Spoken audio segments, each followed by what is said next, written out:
नमस्कार दोस्तों, आपका स्वागत है। भाजपा की कैबिनेट मीटिंग के बाद सरकार के अल्पसंख्यक मामलों के मंत्री मुख्तार अब्बास नकवी के इस्तीफा देने के बाद ऐसे कयास लगाए जा रहे हैं कि भाजपा अल्पसंख्यक मामलों के केंद्रीय मंत्री मुख्तार अब्बास नकवी को एनडीए का उपराष्ट्रपति उम्मीदवार बनाने जा रही है।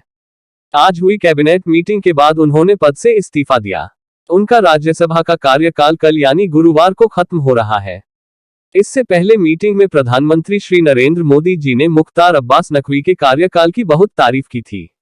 पीएम मोदी जी ने कहा कि आपने देश के विकास में योगदान दिया है। आपको पता होगा कि नकवी को भाजपा ने पिछले दिनों हुए राज्यसभा के चुनाव में उम्मीदवार नहीं बनाया था, तभी से अंदाज लगाया जा रहा था कि पार्टी उन्हें किसी बड़ी भूमिका में लाना चाहती है।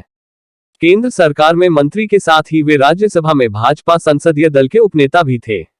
केंद्रीय मंत्रिमंडल की बैठक के बाद मुख्तार अब्बास नकवी ने भाजपा अध्यक्ष जेपी नड्डा से मुलाकात की।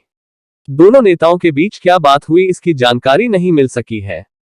15 अक्टूबर 1957 को इलाहाबाद में जन्मे श्री मुख्तार अब्बास नकवी जी भारत के एक प्रसिद्ध राजनेता हैं, जो भाजपा के राष्ट्रीय उपाध्यक्ष भी रह चुके हैं। इन्होंने अभी हाल ही में सरकार में अल्पसंख्यक मामलों के मंत्री पद से इस्तीफा दिया है।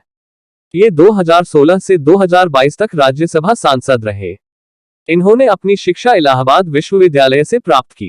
भारत में आपातकाल घोषित होने पर 2 साल जेल में रह चुके हैं। मुख्तार अब्बास नकवी कभी इंदिरा गांधी को चुनाव में हराने वाले समाजवादी नेता राजनारायण के करीबी थे और उनके प्रभाव में सोशलिस्ट हुआ करते थे।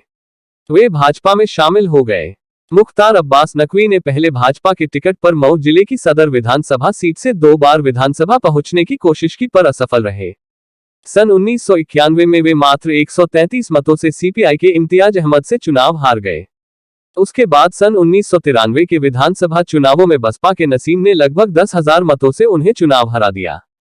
1998 में रामपुर से लोकसभा का चुनाव लड़ा और जीत गए। ये पहली बार हुआ था कि कोई मुस्लिम चेहरा भारतीय जनता पार्टी के प्रत्याशी के रूप में चुनकर पहली बार संसद पहुंचा था। वे अटल बिहारी वाजपेयी की सरकार में केंद्रीय सूचना और प्रसारण राज्य मंत्री भी बन गए। वह 2 किताबें स्याह और दंगा भी लिख चुके हैं।